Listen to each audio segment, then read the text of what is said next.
ભગવાન શિવને એક પત્ર. હે પ્રભુ, મેં ઘણા લોકોના દુઃખ દૂર પણ કર્યા છે ને ઘણા લોકોને દુઃખી પણ કર્યા છે. દુઃખીને અજાણતા કર્યા હશે, દુઃખ દૂરને જાણતા કર્યા હશે.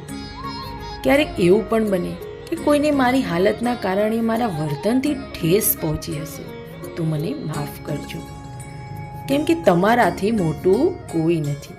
મેં હંમેશા એવું મહેસૂસ કર્યું છે કે હું ખુદને ખુશ રાખવા જાઉં તો મારા સ્નેહીજનો મારાથી ખુશ નથી રહેતા, અને મને મારા સ્નેહીજનોને ખુશ રાખવા જાઉં તો મારા વડીલો મારાથી ખુશ નથી રહેતા.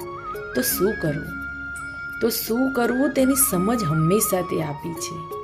ભગવાન, તમે મને ખૂબ સાચવી છે. હું તમારી હિંમત પ્રમાણે જ મારું જીવન જીવી રહી છું.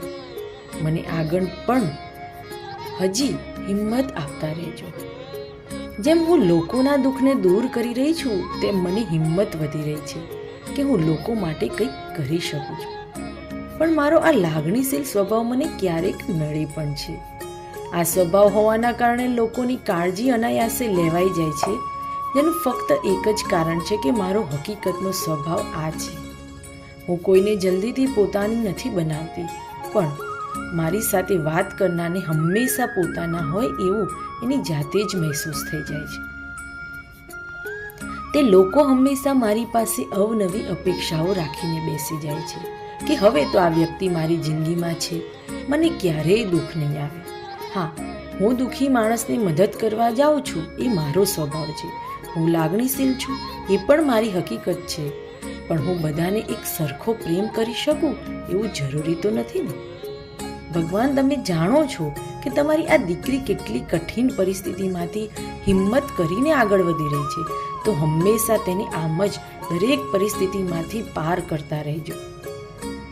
જે વ્યક્તિ મારા માટે યોગ્ય ના હોય તેને મારી જિંદગીમાં ટકવા જ ના દેતા, અને જે મારા માટે યોગ્ય છે તેને કશે જવા ના દેતા, કેમ કે મને યોગ્ય વ્યક્તિ બહુ ઓછા મળ્યા છે.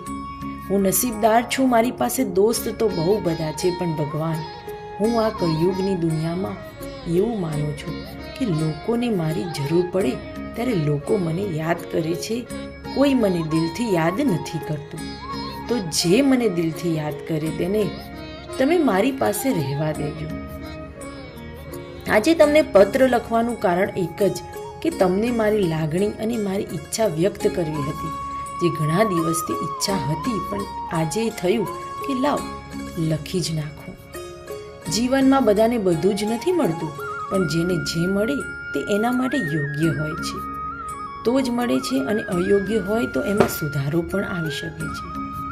ભગવાન, મારું કાર્ય એવું રહ્યું ને કે મારા સંપર્કમાં ઘણા લોકો, ઘણા સારા હોય, ઘણા ખરાબ હોય, ઘણા મારા પ્રત્યે સારું વિચારતા હોય તો ઘણા મારા પ્રત્યે ખરાબ વિચારતા હોય, ઘણાને મારાથી ઈર્ષાની ભાવના હોય તો ઘણાને મારી ખુશીમાં ખુશી થતા હોય.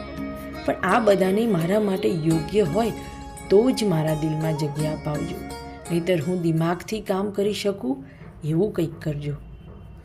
ભગવાન, તમને એટલી અરજી છે કે મારા લીધે ક્યારેય કોઈ દુઃખી ના થાય, અને દુઃખી થાય તો પણ એનો દુઃખ ખૂબ જલ્દી દૂર થઈ જાય, એવી સદાય પ્રાર્થના આપને પત્રને હું પૂર્ણ કરું છું. હું તમારી દીકરી છું, તમારે મને સાચવવાની છે. હું જ્યાં છું, જેવી છું તેવી તમે નજર રાખજો, અને હું ખોટી હોય ત્યાં મને અટકાવી દેજો.